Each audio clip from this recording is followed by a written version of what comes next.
اللهم صل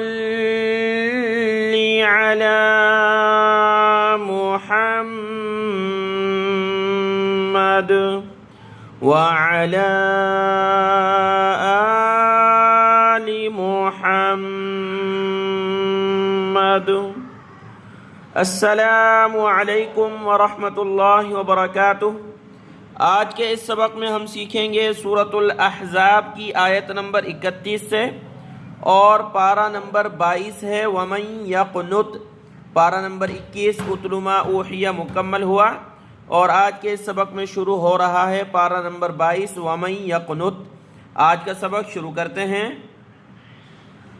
अऊज़ु बिल्लाहि मिनश शैतानिर रजीम, बिस्मिल्लाहिर रहमानिर रहीम।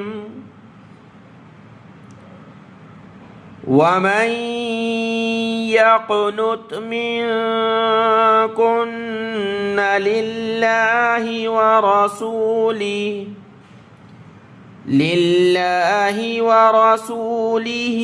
वतअमल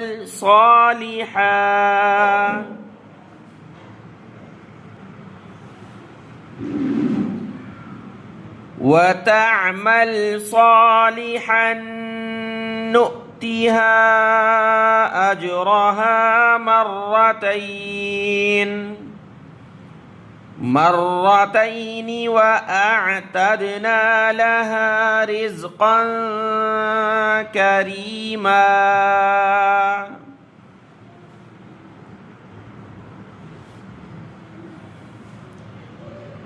या निसा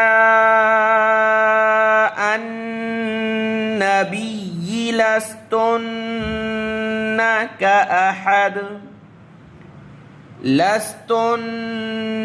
कअहदिम मिनन निसाई इनित्तक़ैतुन्न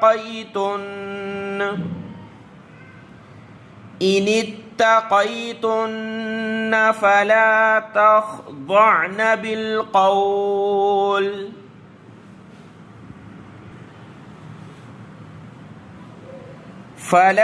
तख़ضعن بالقول فيطمع الذي في قلبه مرض وقلن قولا معروفا।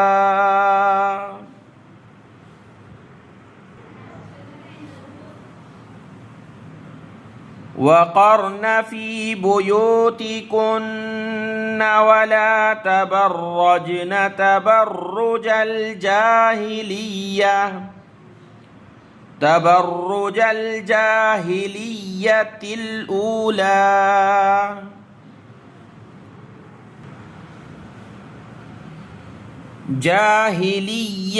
الأولى وأقمنا الصلاة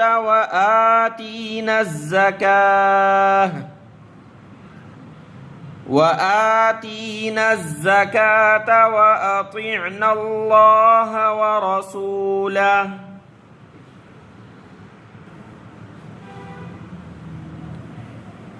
إنما يريد الله ليذهب عنكم الرجس أهل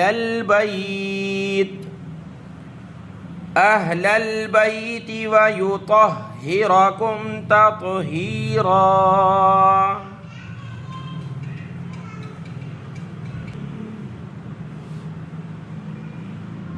واذكرن ما يتلى في بيوتكن من آيات الله والحكمة إن الله كان لطيفا خبيرا।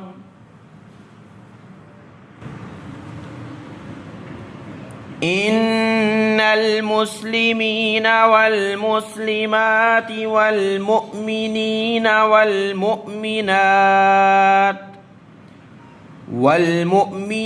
والمؤمنات والقانتين والقانتات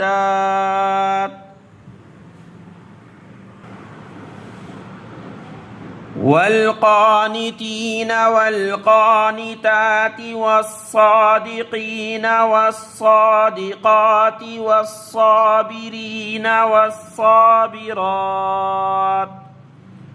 والصابرات والخاشعين والخاشعات والمتصدقين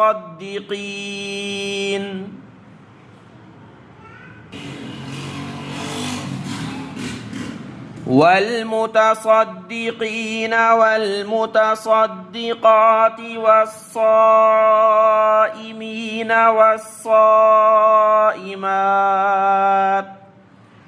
والصائمات والحافظين فروجهم والحافظات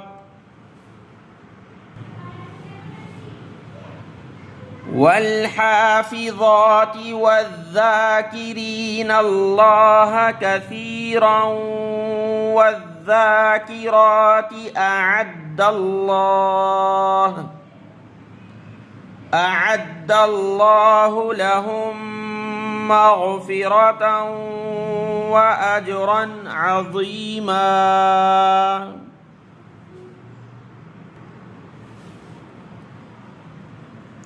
وما كان لمؤمن ولا مؤمنة إذا قضى الله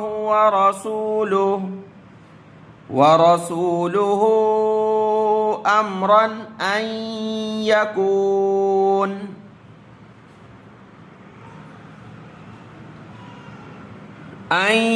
يكون لهم الخيرة من أمرهم ومن يعص الله ورسوله فقد ضل ضلالا مبينا.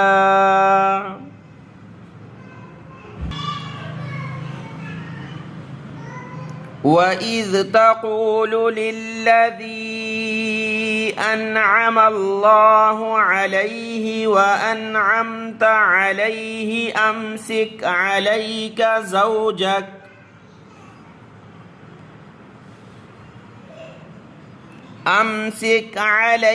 زوجك واتق الله وتخفي في نفسك ما الله مبديه وتخشى الناس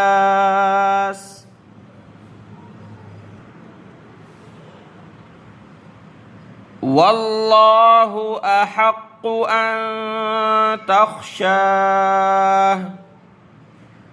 فلما قضى زيد منها وطرا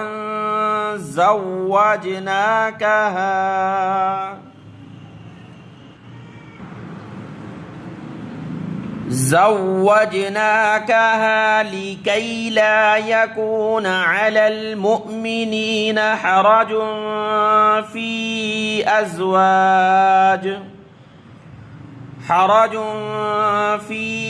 أزواج أدعيائهم إذا قضوا منهن وطرا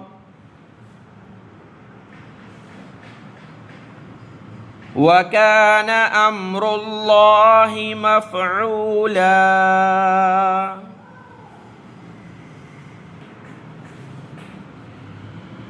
ما كان على النبي من حرج فيما فرض الله له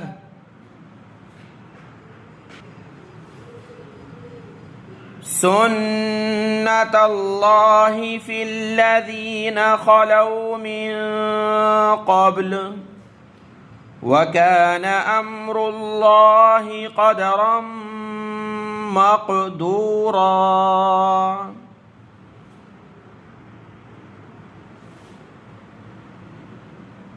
الذين يبلغون رسالات الله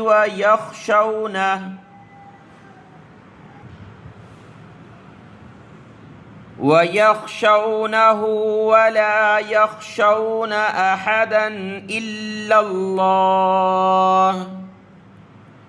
वकफ़ा बिल्लाहि हसीबा।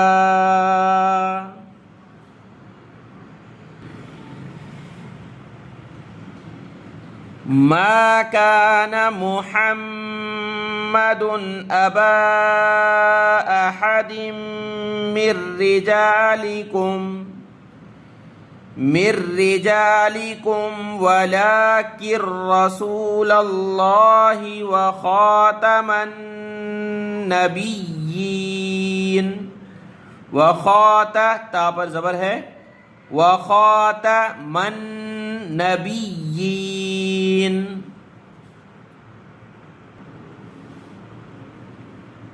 वकान अल्लाहु बिकुल्लि शैइन अलीमा। सदक़ल्लाहुल अज़ीम।